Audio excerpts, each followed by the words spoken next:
വിജയിച്ച നെതന്യാഹുവിന്റെ തോളിൽ കയറിയിട്ടല്ല, പരാജയപ്പെട്ട ഗസ, ഹിജറയില്ലാത്ത ഗസ, പലായനമില്ലാത്ത ഗസ, ഹിജറയില്ലാത്ത ഗസയാണ്. എല്ലായിടത്തും ഹിജറയുണ്ട്, പക്ഷെ ഗസക്ക് ഹിജറയില്ല, പാലായനമില്ല.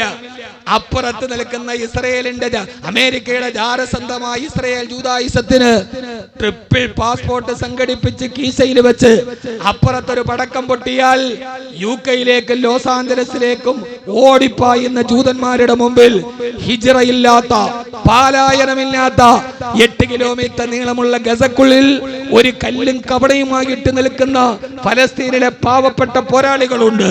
അവർക്ക് പലായനമില്ല, അവർക്ക് ഡബിൾ പാസ്പോർട്ട് ഇല്ല, അവർ തിരിഞ്ഞോടുന്നവരല്ല.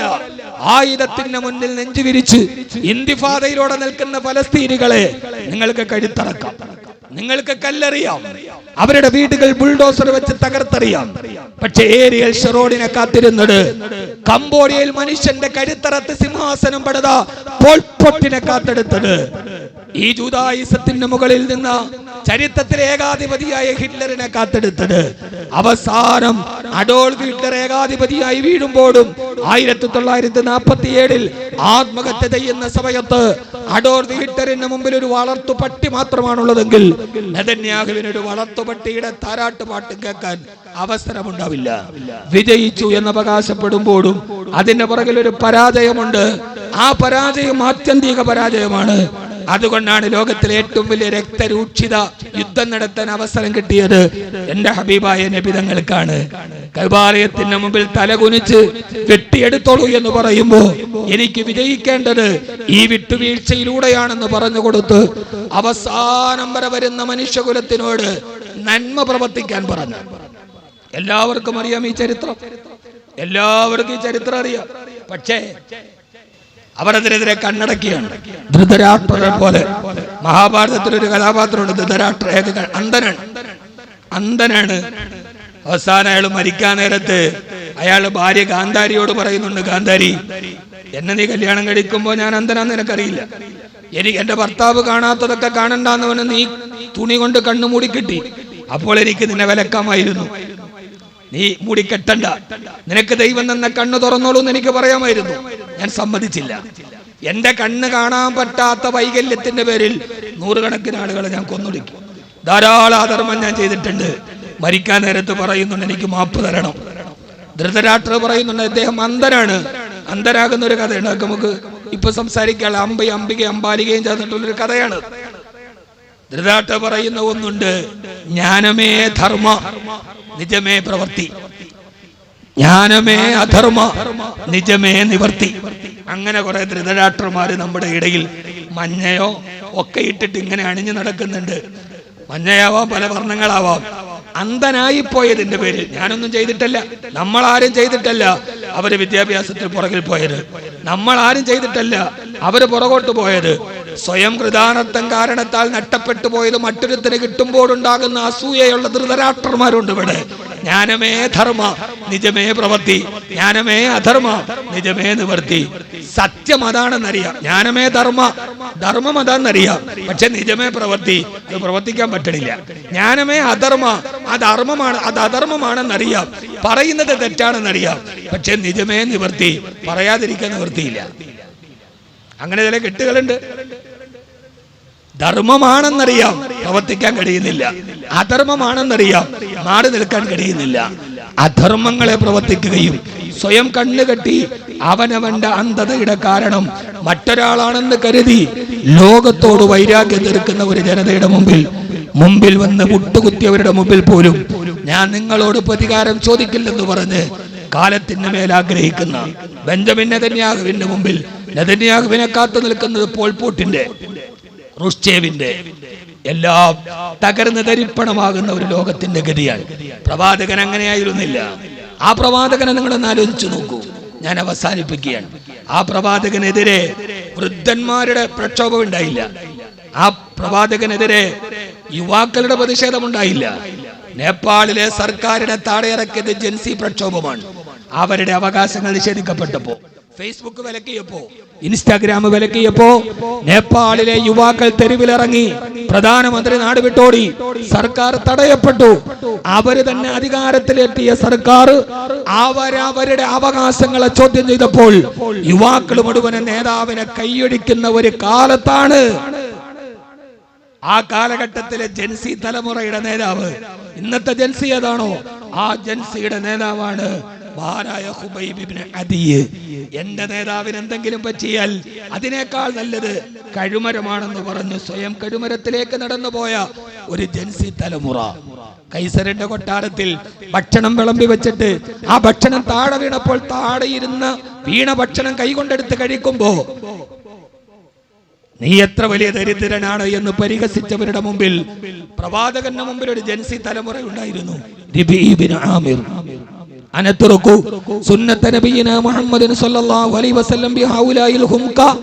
ഈ പമ്പര വിട്ടികൾക്ക് വേണ്ടി എന്റെ നേതാവിനെ ഞാൻ കൈയൊടിയാനോ എന്ന് ചോദിച്ച ആ ജൻസി തലമുറ ആമിറും ഖുബൈബ് ഇബ്നു അദിയും സയ്യിദ് ഇബ്നു ഹാരിസും സഅദ് ഇബ്നു അബീ വഖാസും ബിലാൽ ഇബ്നു റബാഹും നമ്മുടെ വഴികാട്ടികളാവണം. യുദ്ധങ്ങള് ധാരാളം കടന്നുപോയിട്ടുണ്ട് ലോകത്ത്.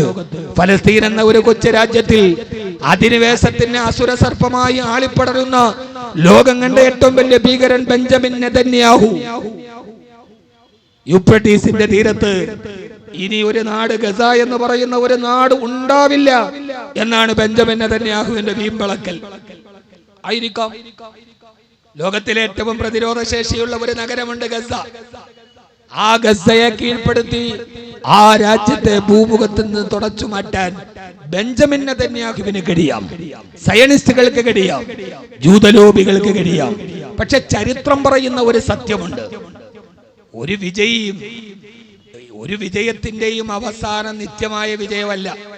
ഒരു യുദ്ധത്തിന്റെയും അവസാനത്തെ കഥ എന്ന് പറയുന്നത് വിജയിച്ചു എന്ന് പറയാം. പക്ഷെ അതിന് പുറകിലൊന്നുണ്ട്. ആർഷഭാരതത്തിലെ വലിയൊരു യുദ്ധമാണ് മഹാഭാരത യുദ്ധം. ആ മഹാഭാരതത്തിന് അവസാനം ഒരു കാണ്ഡമുണ്ട്, മൗസല പുരാണം എന്നതിന് പറയാം. 200 ശ്ലോകങ്ങളാണ്. മഹാഭാരതത്തെ സംബന്ധിച്ചോളം ലക്ഷക്കണക്കിന് ശ്ലോകങ്ങളുള്ള മഹാഭാരതത്തെ സംബന്ധിച്ചോളം അവസാനത്തെ ക്ലൈമാക്സ് പറയുന്ന മൗസല പുരാണം 200 ശ്ലോകങ്ങളാണ്. അതൊന്നുമല്ല. ആ 200 ശ്ലോകം എന്താണെന്നറിയോ? നമ്മളെല്ലാവരും പഠിച്ചത് മഹാഭാരത യുദ്ധമുണ്ടായി, കൗരവർ തോറ്റു, പാണ്ഡവർ ജയിച്ചു. പക്ഷെ അതിനപ്പുറം മൗസല പുരാണം പറയുന്ന ഒരു കഥയുണ്ട്. എല്ലാം ജയിച്ചടക്കിയതിന് ശേഷം എല്ലാ യുദ്ധത്തിനും അപ്പുറം ഏതാണ്ട് 40 ലക്ഷം ആളുകൾ ആ യുദ്ധത്തിൽ പങ്കെടുത്തു. അത് പറയുന്ന പേര് 18 അക്ഷയണീന്ന് കണ്ടാണ്. എന്ന് പറഞ്ഞാൽ 40 ലക്ഷം പേരാണ് മഹാഭാരത യുദ്ധത്തിൽ പങ്കെടുത്തത്. യുദ്ധത്തിന്റെ ചരിത്രം കൂടെ ഒന്നറിയണം. അന്ന് ഇന്ത്യയിൽ അത്രയും ജനസംഖ്യ ഉണ്ടായിരുന്നില്ല എന്നുള്ളതൊക്കെ പിന്നീട് ചർച്ച. അതിൽ പങ്കെടുത്ത് ഏറ്റവും അവസാനം ശേഷിച്ചത് പാണ്ഡവർ 5 പേർ, കൗരവരിൽ നിന്ന് 3 പേർ, പിന്നെ ശ്വാലൻ, പിന്നെ ഒരാൾ കൂടി. ആകെ 10 പേരാണ്. 40 ലക്ഷം പേര് യുദ്ധം ചെയ്തിട്ട് അവസാനം ബാക്കിയുണ്ടായത് 10 പേരാണ്. കൗരവർ 3 പേര്, അശ്വത്ഥമാവ്, കൃപര്, കൃപാർത്തര് 3 പേര്. പാണ്ഡവർ 5 പേർ. പാണ്ഡവര് ജയിച്ചു. യുദ്ധത്തിന്റെ 18-ാം ദിവസം 19-ാമത്തെ ദിവസം പരാജയപ്പെട്ട 3 പേർ.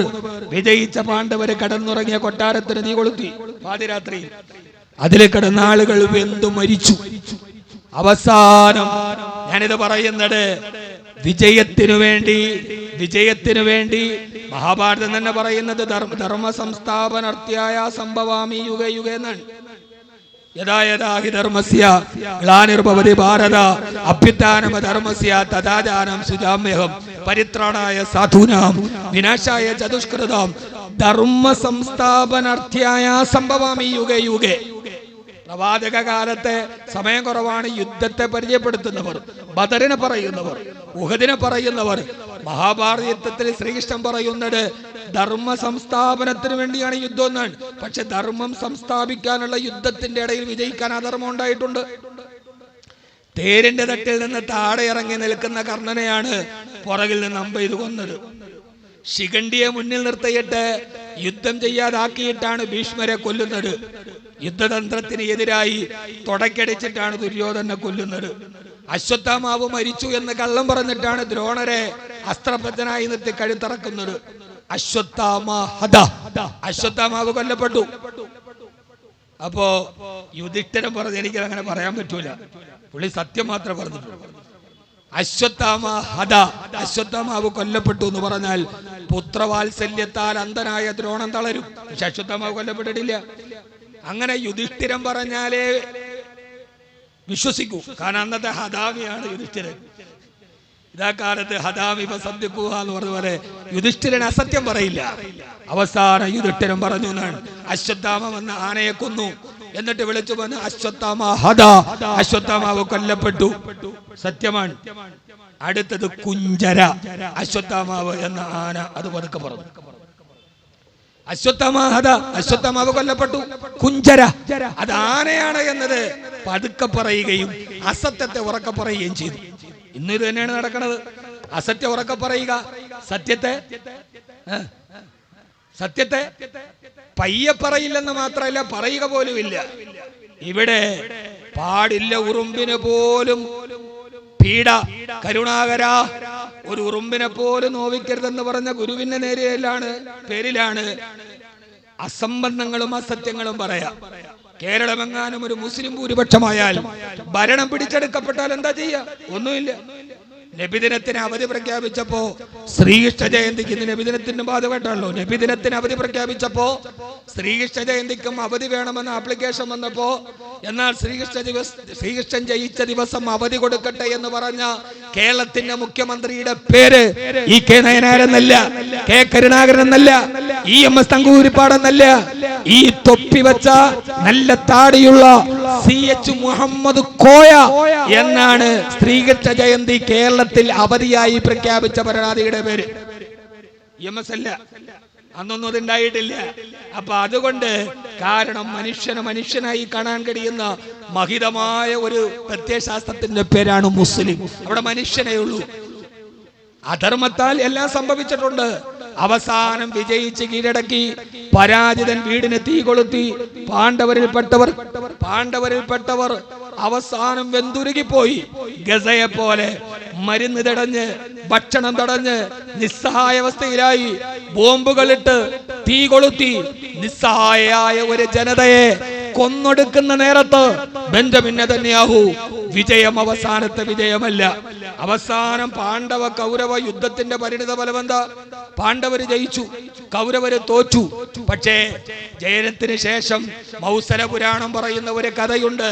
നടന്നു പോകുന്ന വഴിയിൽ കാലിൽ വേടന്റെ അമ്പേറ്റിട്ടാണ് ശ്രീകൃഷ്ണൻ ഭരിക്കുന്നത്. പാഞ്ചാലിയുമായി പോകുന്ന വഴിയിലാണ്, ശ്രീകൃഷ്ണന്റെ ഭാര്യയുമായി പോകുന്ന വഴിയിലാണ് അർജുനൻ കൊള്ളയടിക്കപ്പെടുന്നത്. ശ്രീകൃഷ്ണന്റെ വർഗമായിരുന്ന യദുവംശം മദ്യവും മദിരാക്ഷിയിലും പരസ്പരം കലാപം ചെയ്ത് അവസാനം കടലിൽ മുങ്ങിച്ചെത്തു. ആ കുലം തന്നെ പോയി. ബനു ഇസ്രായേൽ അവസാനിക്കും ഇവിടെ. ബനു ഇസ്രായേൽ എന്ന വഞ്ചകരുടെ സത്യം. ഇവരെ കൊലയും കൊല്ലയും യാതൊരുവിധ തത്വദീക്ഷയുമില്ലാതെ ഇപ്പോൾ തുടങ്ങിയതല്ല. അവർ കാലങ്ങൾ മുതലേ പ്രവാചകന്മാരുടെ കരുത്തറത്തവരാണ്. യാതൊരുവിധ ന്യായമില്ലാതെ ജയത്തിനൊക്കെ അപ്പുറം അവസാനം ഒരു നാമാവശേഷമായ ദ്വാരക പിന്നീട് കടലിൽ മുങ്ങിപ്പോയി എന്നാണ് ഈ മൗസല പുരാണം പറയുന്നത്. അതുകൊണ്ട് വിജയം ഒരവസാനമല്ല. അതുകൊണ്ടാണ് ഞാൻ അവസാനിപ്പിക്കുക. കാലം തേടുന്ന പ്രവാചകൻ. അതുകൊണ്ടാണ് യുദ്ധം ചെയ്ത് വിജയിക്കാൻ ഒരു സമൂഹത്തിന്റെ കണ്ണുനീരും അവരുടെ സ്വത്തും അവരുടെ രക്തവും കൊല ചെയ്ത് നേടുന്ന വിജയം അന്തിമമല്ല എന്ന് ലോക ചരിത്രത്തെ പഠിപ്പിക്കാനാണ് മക്ക എന്ന ആട്ടിയോടിച്ച നാട് കാലിൽ കീഴിൽ വന്നു. മക്ക എന്ന ആട്ടിയോടിച്ച നാട് കാൽ കീഴിൽ വന്നു. എല്ലാവരും ആയുധം വെച്ച് കീഴടങ്ങി. മക്കാമ ഇബ്രാഹിമിന്റെ പുറകിൽ 2 റക്അത്ത് നിസ്കരിച്ച് വിനീത വിധേയരായി വിഡ്ഢിത്തത്തോടെ നിൽക്കുന്നവരോട് പ്രവാചകന്റെ ഒരു ചോദ്യമുണ്ട്. തല കൊയ്യാനല്ല. അതിൽ പ്രവാചകനെ അപകീർത്തിപ്പെടുത്തിയവരുണ്ട്, എതിർപ്പ് പറഞ്ഞവരുണ്ട്. എന്താണ് ജനാധിപത്യം? അംബേദ്കറോട് ചോദിക്കുന്നുണ്ട് എന്താണ് ജനാധിപത്യം. അംബേദ്കർ പറഞ്ഞ മറുപടി ഭൂരിപക്ഷത്തോട് വ്യത്യസ്തനാവാൻ കഴിയുകയും ആ വ്യത്യസ്തതയുടെ പേരിൽ ആക്രമിക്കാതിരിക്കുകയും ചെയ്യപ്പെടുക എന്നതാണ് ജനാധിപത്യം. മനോഹരമാണ്. നമുക്ക് കേൾക്കേണ്ട വാക്ക്. ഇവിടെ ഭൂരിപക്ഷ ഹിതമാണല്ലോ, ഭൂരിപക്ഷം പറയുന്നത് അനുസരിച്ചാൽ മതി. അംബേദ്കർ പറയുന്നുണ്ട് ഭൂരിപക്ഷത്തോട് വിയോജിക്കാൻ കഴിയുകയും ആ വിയോജിപ്പിന്റെ പേരിൽ വേട്ടയാടപ്പെടാതിരിക്കുകയും ചെയ്യുന്നതിനാണ് ജനാധിപത്യം എന്ന് പറയുന്നത്. കഅബ് ബിൻ സുഹൈർ പ്രവാചകന്റെ പ്രതിയോഗിയാണ്. വിയോജിച്ചു, പാട്ടെഴുതി, പ്രവാചകനെ അപകീർത്തിപ്പെടുത്തി. കൽത്തുറുങ്കുകളോ കൈവിലങ്ങുകളോ കഅബ് ബിൻ സുഹൈറിനെ തേടിപ്പോയില്ല. കഅബ് ബിൻ സുഹൈർ മുമ്പിൽ വന്നു, പ്രവാചകരോട് പറഞ്ഞു, ഞാൻ അങ്ങയോട് വിയോജിച്ചിട്ടുണ്ട്, ഞാൻ അങ്ങേ പ്രകീർത്തിച്ചിട്ടില്ല, ഞാൻ അങ്ങയുടെ മാനം നഷ്ടപ്പെടുത്തിയിട്ടുണ്ട് എന്ന് പറഞ്ഞ് പ്രതിയോഗി മുമ്പിൽ വന്ന് നിന്നപ്പോ കഴുത്തറത്തിട്ട് കുന്തത്തിന് തൂക്കുകയല്ല, കൽത്തുറുങ്ങുകളിൽ അടക്കുകയല്ല, തന്റെ ശരീരത്തിൽ കിടന്ന മേൽമുണ്ടെടുത്ത് കഅബ് ബിൻ സുഹൈറിന്റെ കഴുത്തിലേക്കിട്ട് കേറി വരൂ, വിയോജിക്കുക, വിയോജിപ്പിന്റെ മേൽ ആക്രമിക്കപ്പെടാതിരിക്കുക എന്ന ജനാധിപത്യത്തെ മനോഹരമായി ലോകത്ത് നടപ്പാക്കി കൊടുത്തൊരു പ്രവാചകന്റെ പേരാണ് മുഹമ്മദുർ റസൂലുള്ളാഹ്. മുഹമ്മദുർ റസൂലുള്ളാഹ് സ്വല്ലല്ലാഹു അലൈഹി വസല്ലം. കഅബ് ബിൻ സുഹൈറിനെ കൊന്നില്ല, ഇക്രിമയെ കൊന്നില്ല. തന്റെ ഏറ്റവും വലിയ എതിരാളിയായ അബൂജഹലിന്റെ മകനാണ് ഇക്രിമ. ആ ഇക്രിമ ഹബീബായ നബി തങ്ങൾ മക്കയിലേക്ക് വരുമ്പോ പ്രാണനം കൊണ്ട് ഓടുന്നുണ്ട്. ഇന്ന് നമ്മുടെ സാഹിത്യകാരന്മാരും പലരും ഒക്കെ ഓടി രക്ഷപ്പെടുന്നത് പോലെ ആ ഓടുന്ന ഇക്രിമയോട് പറയുന്നുണ്ട്, തിരിച്ചു വന്നോളൂ. ഭാര്യ വന്ന് പറയുന്നുണ്ട്, എന്റെ ഭർത്താവ് നിങ്ങളെ പേടിച്ച് നിങ്ങൾ പ്രതികാരം നടത്തുമെന്ന് വിചാരിച്ചിട്ട് ഓടുകയാണ്, നിങ്ങൾ മാപ്പ് കൊടുക്കണം. ആ വിധവയാകാൻ പോകുന്ന സ്ത്രീയുടെ കണ്ണീര് കണ്ട് മാപ്പ് കൊടുത്ത് ഇക്രിമ വരുമ്പോ ഹബീബായ നബി സല്ലല്ലാഹു അലൈഹി വസല്ലം ചേർത്ത് പിടിക്കുന്നുണ്ട്.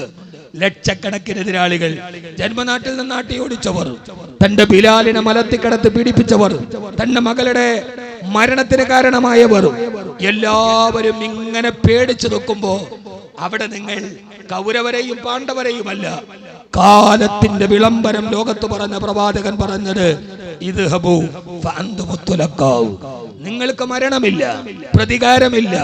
നിങ്ങളോട് എനിക്ക് പറയാനുള്ളത് ഇദ്ഹബൂ ഫഅൻതുമു തുലഖാഉ, നിരുപാധികം നിങ്ങളെ വിട്ടയച്ചിരിക്കുന്നു എന്നാണ്. ഏത് ജയത്തിന്റെ പുറകിലും പരിണിത ഫലം പരാജയമാകുമെന്ന് വിജയിച്ചവന്റെ തോളിൽ ചവിട്ടിയിട്ടല്ല, പരാജയപ്പെട്ടവന്റെ കണ്ണുനീര് കണ്ടിട്ടാണ് ലോകത്തിലെ ഏത് ചരിത്രവും മുമ്പോട്ട് പോയിട്ടുള്ളത്. ഒരാൾക്ക് പോലും നീതി നിഷേധിക്കപ്പെടാത്ത മനുഷ്യൻ എന്ന പ്രഥമമായ പരിഗണന കിട്ടുന്ന ഒരു കാലത്തെയാണ് ഹബീബായ റസൂലുള്ളാഹി സ്വല്ലല്ലാഹു അലൈഹി വസല്ലം അഭിസംബോധന ചെയ്യുന്നത്. ആ ചെയ്യുന്ന ലോകത്തിന്റെ ഏറ്റവും വലിയ ഒരു ദൃക്സാക്ഷിയുടെ വിവരണമുണ്ട്. ആ ദൃക്സാക്ഷിയാണ് സയ്യിദുനാ ബിലാൽ, കറുത്തവനായ ബിലാൽ, ചപ്രച്ച തലമുടിയുള്ള ബിലാൽ, കറുകറുത്ത ബിലാൽ. ഇന്ന് ലോകത്തടിച്ചമർത്തപ്പെടുന്ന എല്ലാ മനുഷ്യകുലത്തിന്റെയും നേതാവായ ബിലാൽ. ജാതിയുടെ പേരിൽ അടിച്ചമർത്തപ്പെടുന്നവർ, ഭാഷയുടെ പേരിൽ അടിച്ചമർത്തപ്പെടുന്നവർ, അറബികളായതുകൊണ്ട് അടിച്ചമർത്തപ്പെടുന്നവർ, എല്ലാവരുടെയും വലിയൊരു നേതാവായി ബിലാൽ റളിയല്ലാഹു അൻഹു വരുന്നുണ്ട്. ലോകത്തിലെ ഏറ്റവും വലിയ പാരതന്ത്രമേതാണ്? ഇന്ത്യയുടെ 150 വർഷത്തെ സ്വാതന്ത്ര്യ സമര ചരിത്രം പറയുമ്പോ അവിടെ ചോദ്യം വരുന്നുണ്ട്, ബ്രിട്ടീഷുകാരിൽ നിന്ന് നേടിയതാണോ സ്വാതന്ത്ര്യം, അതല്ല 1000 ആണ്ട് വർഷമായി അടിച്ചമർത്തപ്പെട്ട സവർണന്മാരിൽ നിന്ന് അവർണന്മാര് നേടിയതാണോ സ്വാതന്ത്ര്യം? ഏതാ സ്വാതന്ത്ര്യം? കാലിഫോർണിയ സർവകലാശാലയിൽ ഇരിക്കുന്ന ഡോക്ടർ അംബേദ്കറിനെ കാണാൻ ലാലാ ലജ്പത് റായ് പോയിട്ട് അംബേദ്കറോട് പറയുന്നുണ്ട്, മിസ്റ്റർ അംബേദ്കർ, നിങ്ങളുടെ സാന്നിധ്യം ദേശീയ സ്വാതന്ത്ര്യ സമരത്തിന് ആവശ്യമാണ്. അതുകൊണ്ട് നിങ്ങൾ ബ്രിട്ടീഷുകാരെ നാട്ടിൽ നിന്ന് തുരത്തി ഓടിച്ച് സ്വാതന്ത്ര്യം നേടാൻ അംബേദ്കറിനെ കാലിഫോർണിയ സർവകലാശാലയിൽ നിന്ന് ലാലാ ലജ്പത് റായ് ക്ഷണിക്കുമ്പോ അംബേദ്കർ ചോദിക്കുന്ന ഒരു ചോദ്യമുണ്ട്, അതെയല്ലേ നിങ്ങൾ എന്നെ ക്ഷണിക്കാൻ വന്നതാണോ? 150 വർഷം ബ്രിട്ടീഷുകാരന്റെ കീഴിൽ സ്വാതന്ത്ര്യം നഷ്ടപ്പെട്ടപ്പോൾ നിങ്ങൾക്ക് വേദനിച്ചുവല്ലേ? എന്റെ വർഗം, കീഴാളരായ ദളിതന്മാർ 1000 ആണ്ട് വർഷമായിട്ട് അനുഭവിക്കുന്ന വേദന നിങ്ങൾക്കൊരു വേദനയല്ല. അവരുടെ പാരതന്ത്ര്യം നിങ്ങൾക്കൊരു പാരതന്ത്രമല്ല. നിങ്ങൾക്കിപ്പോൾ 150 വർഷമായെങ്കിൽ വേദനിക്കുന്നെങ്കിൽ 1000 ആണ്ട് വർഷമായി ജാതിയുടെ പേരിൽ, നിറം കറുത്തതിന്റെ പേരിൽ, വർഗത്തിന്റെ പേരിൽ എന്റെ സമൂഹം അനുഭവിക്കുന്ന ഒരു പാരതന്ത്ര്യത്തെ നിങ്ങൾക്ക് മനസ്സിലാകുന്നുണ്ടോ എന്ന് ചോദിക്കുന്നുണ്ട്. ജാതിയുടെ പേരിൽ അടിച്ചമർത്തപ്പെട്ട ഒരു ജനത ഇവിടെ ഉണ്ടായിട്ടുണ്ട്. ഈ തിരുവനന്തപുരത്ത് നടന്ന എത്ര പണിമുടക്ക് തിരുവനന്തപുരത്ത് നടന്നിട്ടുണ്ട്?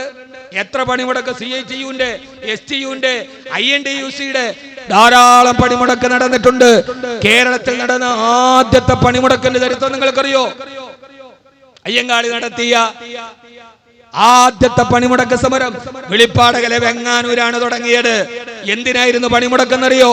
കൂലി കൂട്ടാനല്ല, അവധി കുറയ്ക്കാനല്ല, ശമ്പള വേതനത്തിനല്ല, ഒരു ദളിത് പെൺകുട്ടിക്ക് സ്കൂളിൽ പോയി വിദ്യ പഠിക്കാനുള്ള അവകാശത്തിന് വേണ്ടിയാണ് കേരളത്തിലെ ആദ്യത്തെ പണിമുടക്ക് വെങ്ങാനൂർ തുടങ്ങിയത് എന്ന് ചരിത്ര സത്യത്തെ മുമ്പിൽ നിർത്തിയിട്ടാണ് ഞാൻ ഈ സംസാരിക്കുന്നത്. ആ കാലം അത്രമേൽ ഭീകരമായിരുന്നു. അന്നാണ് കുമാരനാശാൻ കവിത എഴുതിയത്. കരയുന്നതെന്തിന് ഭാരതതരെ, പാരതന്ത്ര്യം നിനക്ക് വിധികൽപ്പിതമല്ലേ തായെ. എന്തിനാണ് ഭാരതമേ ഇങ്ങനെ കിടന്ന് കരയുന്നത്? ഈ പാരതന്ത്ര്യം നിനക്ക് വിധികൽപ്പിതമാണ്. സ്വാതന്ത്ര്യ സമരത്തിന്റെ ചരിത്രത്തെ എടുത്തിട്ട് കുമാരനാശാൻ എന്ന് എഴുതുകയാണ്, കരയുന്നതെന്തിന് ഭാരതതരെ, പാരതന്ത്ര്യം വിധികൽപ്പിതമല്ലോ തായെ. എന്റെ അമ്മേ ഭാരതാംബേ, ഈ പാരതാന്ത്രം നിനക്ക് വിധികൽപ്പിക്കപ്പെട്ടതാണ്. ജാതിയുടെ പേരിൽ ആളുകൾ തമ്മിലടിക്കുമ്പോൾ അത് കണ്ടിട്ടല്ലേ നീ കരയേണ്ടത്? ബ്രിട്ടീഷുകാരനെ ഓർത്തിട്ടാണോ എന്ന് ചോദിക്കുമ്പോ ആ സമയത്ത് വള്ളത്തോൾ അതിന് മറുപടി എഴുതുന്നുണ്ട്. ആ കവിതയുടെ പേര് തന്നെ ഒരു മറുപടി. അതിൽ വള്ളത്തോൾ പറയുന്നുണ്ട്, സോദരർ തമ്മിലുള്ള കലഹമാണോ, അതുള്ളിലെ ചെറിയ പിണക്കങ്ങളല്ലേ? വള്ളത്തോൾ അങ്ങനെ പറയാം. കാരണം വള്ളത്തോൾ നാരായണൻ മേനോനാണ്. മേനോനത് പറയാം. മേനോൻ അടിച്ചവനാണ്. കുമാരനാശാൻ അടി കൊണ്ടവനാണ്. ഈ കുടുംബത്തിലെ കലഹത്തിൽ അടികൊള്ളുമ്പോ അടിച്ചവന് നോവില്ല, പക്ഷെ അടികൊണ്ടവന് നോവും. അതുകൊണ്ട് വള്ളത്തോളിന് പറയാം ഇത് കലഹമാണെന്ന്, പക്ഷെ കുമാരനാശാന് പറയാൻ കഴിയില്ല. ആ കാലഘട്ടത്തിൽ അത്രമേൽ ജാതിയുടെ മേൽക്കൊയ്മ, ഉപ്പെന്ന് പറയാൻ കഴിയാത്തവർ, അടുത്തുള്ള കിണറ്റിൽ നിന്ന് വെള്ളം കോരാൻ അവകാശം നിഷേധിക്കപ്പെട്ടവർ, പതുകലിൽ എഴുന്നേറ്റ് നടക്കാൻ പറ്റാത്തവർ. ഈ കേരളത്തിന്റെ ചരിത്രത്തിൽ ഒരു പാരമ്പര്യമുണ്ട്. പകൽ റോഡിലൂടെ നടന്നു പോയാൽ സൂര്യന്റെ ചൂടേറ്റിട്ട് സൂര്യപ്രകാശത്തിൽ തണൽ വരുന്നത് കൊണ്ട് ആ തണൽ ഒരു മേൽജാതിക്കാരന്റെ ശരീരത്തിൽ വന്നാൽ അതവന് വലിയ പ്രശ്നമാകുന്നത് കൊണ്ട് പകൽ വെളിച്ചത്തിൽ വെളിയിലിറങ്ങാൻ കഴിയാതെ പൊന്തക്കാടുകളിൽ ഒളിച്ചിരുന്ന ഈ കേരളത്തിലെ ഒരു സമൂഹത്തിന്റെ പ്രതിനിധിയുണ്ട്. കല്ലറ സുകുമാരനുണ്ട്.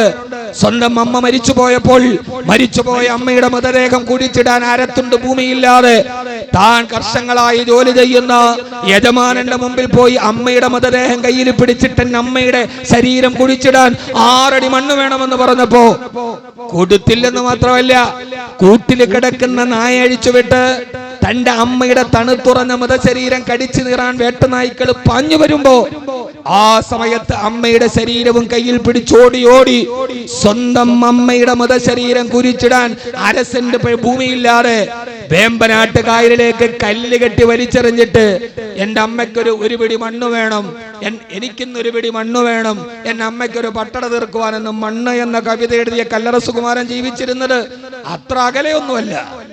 ആ കാലത്താണ് ബിലാൽ തന്റെ കഥ പറയുന്നത്. ഞാനൊരു പ്രവാചകനെ കണ്ടു. മക്കാ ഖുറൈശികളെ സിരകളെ ലഹരി ഭരിക്കുന്ന രാത്രിയിൽ പാതിരാ സമയത്ത് അവരവിടെ ഇരുന്ന് ലലനാമണികളായ പെൺകുട്ടികളുടെ കൂടെ ആടിയും പാടിയും രസിച്ചും അവര് കഴിയുമ്പോ അവരുടെ ഒട്ടകത്തിന്റെ ചുട്ടെടുത്ത ഇറച്ചി കൊണ്ടുപോയി വിളമ്പി കൊടുക്കാൻ എന്നെ ഏൽപ്പിക്കും, മദ്യം വിളമ്പാൻ എന്നെ ഏൽപ്പിക്കും. ഞാൻ കറുത്തവനാണ്, ആഫ്രിക്കക്കാരനാണ്, ഹബിഷിയാണ്, മേൽവിലാസമില്ലാത്തവനാണ്, അടിമയാണ്, ആരോരുമില്ലാത്തവനാണ്, എനിക്ക് വേണ്ടി കരയാൻ ഒരു തുള്ളി കണ്ണുനീർ എനിക്ക് പുറത്തില്ലാത്തവനാണ്. ഞാൻ അവർക്ക് കൊണ്ടുപോയി വിളമ്പി കൊടുക്കുമ്പോ ക്രൂരമായ വിനോദം പോലെ ചാട്ടവാറ് കൊണ്ടവരെന്റെ നഗ്ന ശരീരത്തിൽ ആഞ്ഞടിക്കും. ഞാൻ എന്ന് പുളയുമ്പോൾ ആ പുളച്ചിലിന്റെ ശബ്ദം കേട്ടവർ ആർത്തു വിളിക്കും. അങ്ങനെ പാതിരാവരെ നീണ്ടുന്ന സിരകളെ ലഹരി ഭരിക്കുന്ന രാത്രിയിലെ ഉന്മാദ നൃത്തം കഴിഞ്ഞ് അവരെല്ലാവരും തളർന്നു കടന്ന് പെണ്ണിനെയും കെട്ടിപ്പിടിച്ചുറങ്ങുമ്പോ ഞാൻ മെല്ലെ എഴുന്നേക്കും. വിശന്നിട്ട് എനിക്ക് കണ്ണു കാണില്ല. ഒരൽപ്പം ഭക്ഷണം കഴിക്കാമെന്ന് കരുതി അവർ കടിച്ചു തുപ്പിയ അവശിഷ്ടം അന്വേഷിച്ച് ഞാൻ അവരുടെ കുതിരലായത്തിന്റെ പുറകിലൂടെ പോകുമ്പോൾ ഞാനെങ്ങാനും കഴിച്ചാലോ, ഞങ്ങൾ കഴിച്ചത് അടിമ കഴിച്ചാലോ എന്ന് വിചാരിച്ച് അവരാ ഒട്ടകത്തിന്റെ ഇറച്ചിയുടെ അവശിഷ്ടത്തിലേക്ക് ഒട്ടകത്തിന്റെ ചാണകം വാരിയിട്ടിട്ടാണ് അവർ കിടന്നുറങ്ങിയത്. എന്നാലും അവൻ കഴിക്കരുത്. പ്രിയപ്പെട്ട സഹോദരങ്ങളെ, ബിലാൽ റളിയല്ലാഹു അൻഹു പറയുന്നുണ്ട്, എഴുന്നേറ്റ് നിൽക്കാൻ കഴിയാതെ എത്ര രാത്രി ഞാൻ ആ ഒട്ടകത്തിന്റെ ചാണകം വലിച്ചു നിന്ന് എന്റെ വിശപ്പടക്കിയിട്ടുണ്ട് നിങ്ങൾക്കറിയോ? ഒട്ടകത്തിന്റെ ചാണകമായിരുന്നു എന്റെ ഭക്ഷണം. ആടിമത്തത്തിൽ കഴിയുമ്പോഴാണ് ആരോ ഒരാൾ എന്നോട് വന്നിട്ട് പറഞ്ഞത്, മക്കയിൽ ഒരു പ്രവാചകൻ വന്നിട്ടുണ്ട്, അദ്ദേഹം എല്ലാ അടിമത്ത ചങ്ങലയും പൊട്ടിച്ചെറിയാൻ വന്നതാണെന്ന് എന്നോട് ആരോ പറഞ്ഞപ്പോ ഞാൻ ആ പ്രവാചകനെ കാണാൻ പോയി. കൈബാലയത്തിന്റെ മുറ്റത്തുണ്ടെന്ന് ആരോ പറഞ്ഞു. ഞാൻ ആ കൈബാലയത്തിന്റെ മുറ്റത്തേക്ക് എന്റെ പ്രവാചകനെ കാണാൻ ഇവിടെ എത്തുമ്പോ സ്വാതന്ത്ര്യത്തിന്റെ ഒരു മാരിവില്ല് പ്രതീക്ഷിച്ചു പോകുന്ന ഞാൻ ആ കൈബാലയത്തിന്റെ കൊച്ചുഭാഗത്തൊരു പ്രവാചകനെ ഞാൻ കണ്ടു. കണ്ട മാത്രയിൽ എന്റെ കാലുകൾക്ക് ചങ്ങലക്കെട്ടിട്ടതുപോലെ ഞാൻ നിന്നുപോയി. കാരണം എന്റെ പ്രതീക്ഷക്കപ്പുറം മന്ദമാരുതൻ ആടി വീശുമ്പോ അതിന്റെ മറുഭാഗത്തിലൂടെ ആ കാറ്റിന്റെ സിരകളിലൂടെ വരുന്ന ഒരു മാരുവിൽ ആകാശത്ത് ഉദിച്ചതുപോലെ ചുവപ്പ് കലർന്ന വെളുപ്പ് മുഖം, എത്ര കുലീനത്വമാണ്, എത്ര മഹത്തായ ഭാവമാണ്. ആ മുഖത്തേക്ക് നോക്കി അമ്പിളിത്തിങ്കൾ കലയുടെ പ്രസന്ന വദനത്തെ നേരിടാൻ കഴിയാതെ എന്റെ കണ്ണുകൾ കൂമ്പിയടഞ്ഞുപോയി. ഞാൻ വിചാരിച്ചു, ഇത്രയും വലിയ ഒരു മഹാമനുഷ്യന്റെ അടുത്താണോ ഞാൻ പോകാൻ പോകുന്നത്? അദ്ദേഹം എന്നെ സ്വീകരിക്കുമോ? ഞാൻ അടുത്ത് കണ്ട ഈ തപ്പന മരത്തിന്റെ ചുവട്ടിലേക്ക് ഇങ്ങനെ മെല്ലെ ഒളിച്ചു. അപ്പോഴാണ് പ്രവാചകൻ സല്ലല്ലാഹു അലൈഹി വസല്ലം മുഖം തിരിക്കുന്നുണ്ട്. ഞാൻ നേരിടാൻ കഴിയാതെ സങ്കോചം കാരണത്താൽ ആ സമയത്ത് ഞാൻ ഉടുത്തിരിക്കുന്നത് ഒട്ടകത്തിന് കൊണ്ടുവന്നു കൊടുക്കുന്ന ആഹാര സാധനങ്ങൾ കൊണ്ടുവരുന്ന ചാക്ക്, അത് പല സ്ഥലത്ത് കീറിപ്പോയിട്ടുണ്ട്. ആ ചാക്ക് തുന്നിക്കെട്ടിയിട്ട് ഞാൻ എന്റെ മാറുമാത്രം എന്റെ ശരീരത്തിന് അർദ്ധഭാഗം മറച്ചിട്ടുണ്ട്. കീറിക്കെട്ടിയ ഒരു ചാക്കും ധരിച്ചുകൊണ്ട് നടക്കുന്ന ഞാൻ എങ്ങനെയാണ് ഈ മനുഷ്യന്റെ മുമ്പിലേക്ക് പോവുക? ഹബീബ് തിരിഞ്ഞു നോക്കുന്നത് കണ്ടപ്പോ ആ നോട്ടത്തെ നേരിടാൻ കഴിയാതെ ഞാൻ ഈത്തപ്പനമരത്തിന്റെ ചുവട്ടിലേക്ക് മറഞ്ഞു. കുറച്ചു കഴിഞ്ഞപ്പോൾ ഞാൻ വീണ്ടും ബിലാൽ റളിയല്ലാഹു അൻഹു പറയാണ്, ഞാൻ ഇങ്ങനെ കൊച്ചുകുട്ടികൾ നോക്കുന്നത് പോലെ, ഒളിച്ചുകളി മത്സരത്തിൽ നോക്കുന്നത് പോലെ ഞാൻ ആ ഈത്തപ്പന മരത്തിന്റെ സൈഡിൽ നിന്ന് മെല്ലെ ഒന്ന് തലയിട്ട് നോക്കിയപ്പോൾ ഹബീബ് അവിടേക്ക് തന്നെ നോക്കിക്കൊണ്ടിരിക്കുകയാണ്. എന്റെ കണ്ണദ്ദേഹത്തിന്റെ കണ്ണിൽ ഉടക്കി ഒരു ചെറിയ മന്ദഹാസത്തോടെ ആ പ്രവാചകൻ സല്ലല്ലാഹു അലൈഹി വസല്ലം എന്റെ വിരലുകൾ ഇങ്ങനെ ആട്ടി, ഇവിടേക്ക് വരൂ. അവിശ്വസനീയമാം വിധം ആ താരാട്ട് പാടുന്നത് പോലെ ആ സ്നേഹത്തിന്റെ കൈവിരലുകൾ എന്നെ മാടി വിളിച്ചപ്പോ ഞാൻ യാന്ത്രികതയോടെ നടന്നു. എന്നിലാണെങ്കിലോ ഒട്ടകത്തിന്റെ ദുർഗന്ധമുണ്ട്, ചാണകത്തിന്റെ ദുർഗന്ധമുണ്ട്, കീറിപ്പറിഞ്ഞ ചാക്കാണ് ഞാൻ ധരിച്ചിരിക്കുന്നത്. ഞാൻ ആ പ്രവാചകന്റെ അടുക്കലേക്ക് മെല്ലെ മെല്ലെ ഇങ്ങനെ നടന്നു പോയപ്പോ അടുത്തെത്തിയതും ദുർഗന്ധ കാരണത്താൽ ഞാൻ അകന്നു നിന്നു. നേരെ ആ റിസാലത്തിന്റെ കൈകളെടുത്ത് എന്റെ തോളിലേക്ക് വെച്ച് ലോകചരിത്രത്തില് ചിന്തിക്കാൻ കഴിയാത്ത വിധത്തിൽ ആ പ്രവാചകൻ തോളിലേക്ക് കൈയെടുത്ത് എന്നെ ഇങ്ങനെ അടുത്തേക്ക് കൊണ്ടുവന്നു. ബിലാൽ റളിയല്ലാഹു അൻഹു പറയാൻ, എന്നിട്ട് എന്നെ നെഞ്ചിലേക്ക് ഇങ്ങനെ ചേർത്തു. എന്നോട് ചോദിച്ചു, അതാ ബിലാൽ, നിങ്ങൾ ബിലാലാണല്ലേ, ആഫ്രിക്കക്കാരനാണല്ലേ? ബിലാൽ റളിയല്ലാഹു അൻഹു പറയുന്നുണ്ട്, ആദ്യമായിട്ടാണ് ഒരാൾ എന്റെ പേര് വിളിക്കുന്നത്. എനിക്ക് പേരുണ്ടായിരുന്നില്ല. ആദ്യമായിട്ടാണ് ഒരാൾ പേര് വിളിക്കുന്നത്. ആദ്യമായിട്ടാണ് മുലപ്പാല് തന്ന ഉമ്മയ്ക്ക് ശേഷം മറ്റൊരു മനുഷ്യന്റെ ശരീരത്തിലേക്ക് ഞാൻ എന്നെ ചേർത്ത് വെക്കുന്നത്. ആദ്യമായിട്ട് എന്നോട് സന്തോഷത്തോടെ മുഖത്ത് നോക്കി ഒരാൾ ചിന്തിക്കുന്നത്. എന്തിനപ്പുറം ആദ്യമായിട്ടാണ് ഒരു മനുഷ്യൻ എന്ന പരിഗണന എനിക്ക് ലഭിക്കുന്നത് എന്ന് ബിലാൽ റളിയല്ലാഹു അൻഹു പറഞ്ഞ് പൊട്ടിക്കരഞ്ഞ് ഹബീബായ റസൂലുള്ളാഹി സ്വല്ലല്ലാഹു അലൈഹി വസല്ലമയുടെ നെഞ്ചിലേക്ക് ചേർന്ന് നിൽക്കുന്നുണ്ട് സയ്യിദുനാ ബിലാൽ റളിയല്ലാഹു തആല അൻഹു. ആ ചേർത്ത് നിൽപ്പിന്റെ, ആ കീഴ്പ്പെടലിനെ, ഒരിക്കലും സാധ്യമാവില്ലെന്ന് കരുതുന്ന ഒന്നിനെ സാധ്യമാക്കി കൊടുത്ത് തന്റെ നെഞ്ചിലേക്ക് ചേർത്ത് പിടിക്കാൻ കഴിയുന്ന പ്രവാചകൻ സ്വല്ലല്ലാഹു അലൈഹി വസല്ലമയുടെ ഈ മഹിതമായ ചേർത്തുവെപ്പിനെയാണ് കാലം ലോകത്ത് തേടുന്നത്. ചേർത്തു വെക്കാൻ കഴിയുക, കീഴ്പ്പെടുത്താൻ കഴിയലല്ല. കീഴ്പ്പെടുത്താൻ കഴിയലല്ല. ലോകത്തോട് പറഞ്ഞ, സമകാലീന ലോകത്തോട് പറഞ്ഞ ഏറ്റവും പ്രധാനപ്പെട്ട ഒന്ന് കീഴ്പ്പെടുത്തലല്ല. ആ കീഴ്പ്പെടുത്തിയ ഒരാളും ലോകത്ത് ജയിച്ചിട്ടില്ല. വിജയിച്ച എല്ലാവരും ലോകത്ത് വിജയിച്ചിട്ടില്ല.